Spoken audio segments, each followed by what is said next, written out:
What's up guys, it's Average Joel making average content for the average viewer, and today I want to address something that I've seen floating around quite a lot recently, and that is the question, is Modern Warfare dying?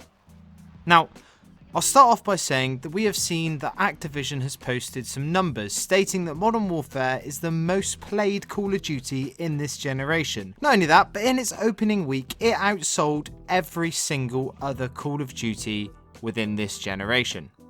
And my own personal opinion is that this game has so much potential to be awesome, but in its current state it is really holding itself back. Before I go on, I'd like to know your guys' thoughts on this down below. Do you think the game is dying? Are you really enjoying it, or could you not give a shit? I'd love to know. Also, let's see if we can hit 30 likes on this video. So let's talk about it. For years, Activision and Call of Duty have played the role of a semi-absentee father who left your mum when you were 10 and now has a new family and a much younger wife with double D breasts and a 00 waist. You call him up year after year to talk to him and catch up because deep down your sorry ass wants things to go back to the way that they were when you were 10. And sure enough, every time you speak to him, he comes out with everything you want to hear. He tells you how he's going to meet up with you at least once a week and how he's going to get you all of those Christmas presents that he's missed for over the last decade. But sure enough, Christmas comes along and you call him up all excited because you can't wait for things to be back to how they were, but the phone rings, no answer. You try again, maybe he was outside, no answer again. You leave it 10 minutes. And then your super sexy but bitch-faced stepmom answers and tells you that he can't speak because he's packing up the car for their Christmas trip to Disneyland, a place that you were told you could never go because it cost too much. And she says that there's a card coming in the post with some Christmas money inside. Wow, that went a bit dark. But hear me out, it's the same thing as Call of Duty. Our memories are so clouded with the rose-tinted nostalgia of 2009 that we seem to forget everything that's happened between then and now. All of the loot boxes, the wank Bugs Bunny on crack exosuits, the shitty DLC maps and the bitter taste of disappointment that comes with the title year after year. You want nothing more than to be brought back in time to when Call of Duty was the best thing ever and you had nothing but time to just sit on your ass and play it until your eyes bled, and because of this deep longing and pining, we fall for the same horseshit every year.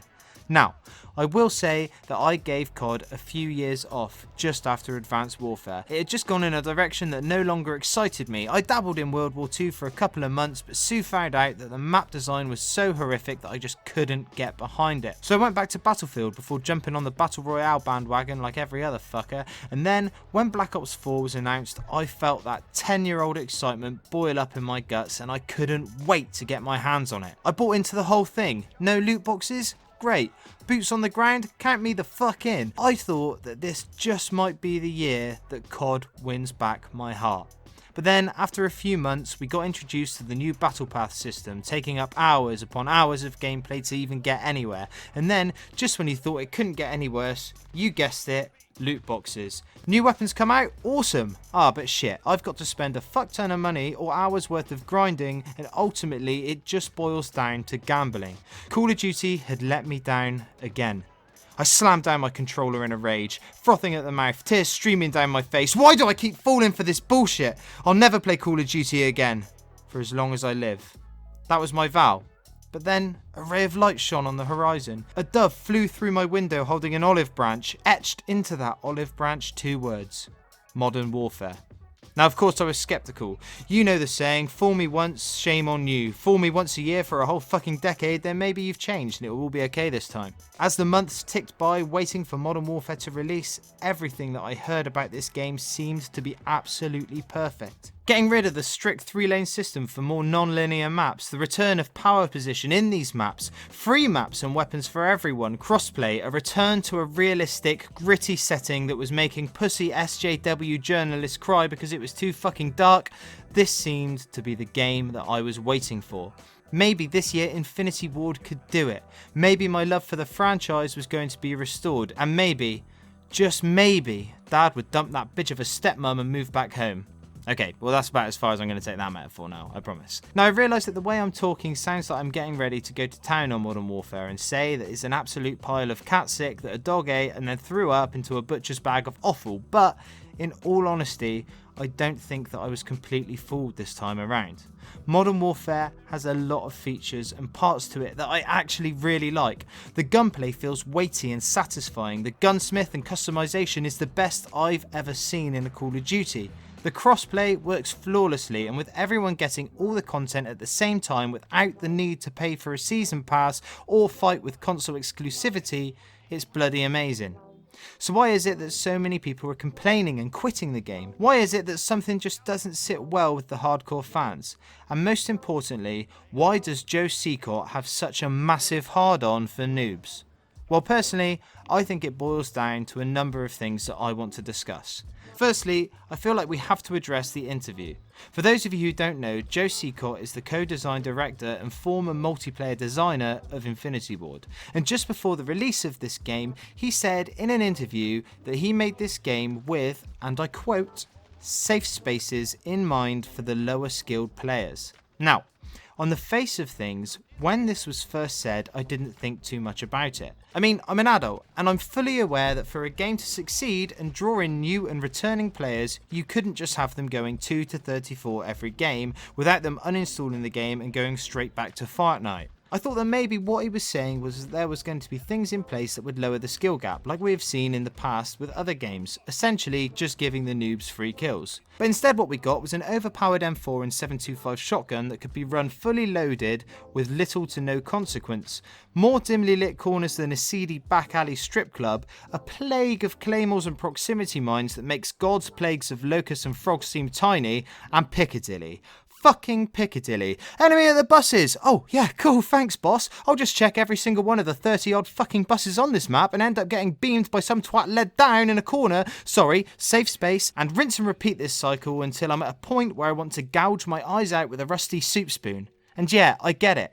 You need to make the game accessible to the majority of people, and not just to the try-hard sweatlords and neckbeards, but seriously, come on. Your hardcore fanbase has supported you through thick and thin for years on end, and you implement the mechanics into the game that literally just seem to be giving the noobs a rusty trombone with one hand while simultaneously castrating the skill players with the other. But all of this could be worked out and forgotten about, apart from the fact that Infinity Ward are so scared about hurting their precious noobs that they decided to completely separate the sheep from the wolves by adding one of the most strict skill-based matchmaking systems I have ever seen implemented outside of a rank-based game. Meaning that the more you improve and graduate from the noob class into the average player pool, you are punished because you just end up playing against other people with the exact same skill level and mindset as you. Meaning that when you plateau and you reach your personal skill ceiling, every game you are in is full of the sweatiest players whose only choice is to use the same loadout of M4s with the odd MP5 sprinkled in because it's the only way to stay competitive and not get shit on. Jesus Christ, I really need to put some more punctuation into my scripts. Now, all of this is not to say I don't want to play the game anymore. The complete opposite, in fact. I can't express how desperate I am to love this game. I want nothing more than to be able to play this game for hours upon hours every day until I've burned holes in my retinas and worn my thumbs down to tiny little bloody stumps. But as it stands, I play for 2 hours and I'm exhausted because every game I play feels like I'm competing for the bloody Call of Duty World Cup. The one thing I keep clinging onto is that the developers are hearing everyone saying this and are working on a fix. The thing is, in a month or two, the casual audience and the noobs will have moved on to the next big gaming fad, and the player base that Infinity Ward will be left with will be its dedicated hardcore fan base. But if they can't change it so that at least some of these issues are changed, they will be left with a hollow shell of the community that they could have. Like I said before, this game honestly has the potential to be amazing. It really could turn all of this on its head and be the best Call of Duty ever. I was watching a Drifter video earlier and he said something about the perfect update. I didn't listen too much because he bores the fuck out of me. It was his definitive list of things he'd like to see changed in the patch notes that would make this game better, so I thought I'd share with you my own. Number 1. Turn down or completely remove skill-based matchmaking. 2. Lower overall footstep volume and add dead silence as a perk 1 perk. Number 3. Remove claymores from the restock perk. And finally, fuck Piccadilly off completely. Like seriously, just nuke the fucking place. If you really like it that much, put it into Infinite Warfare or Call of Duty Ghosts where no one else will see it, better still, if you love it that much and you have to keep it, just make a 1-to-1 replication in Minecraft. I don't care, just take it out of this game for the love of God. I will say that the point of this video isn't to get you angry and hate on this game. I really enjoy Modern Warfare at times, but if just some of these things that we've discussed could be changed, it would make the game one of the best Call of Duties of all time and the game that we all deserve. Now, if you're still watching this, I'd love to know who stays with these videos to the end. Usually I ask a completely random and irrelevant question, but today I have some sad news I would love to share with you. Yesterday, on the 17th of December, I'm sorry to say that my Xbox One X died a death. It started off by the screen just flashing black every 2 or 3 minutes, but ended with the screen not turning on at all. This morning, I took it to my local UPS drop-off point, and it's currently on its way to Germany to be fixed. Sorry, I said I wouldn't cry. So today, instead of answering a wacky and weird question, I want to speak to your human nature and ask you to comment down below the weirdest compliment that you can think of to help me get through this trying time. It would really make my day. Thanks guys, that's it from me today. If you're new here, it would be great if you'd subscribe. I'm Average Joel. Peace.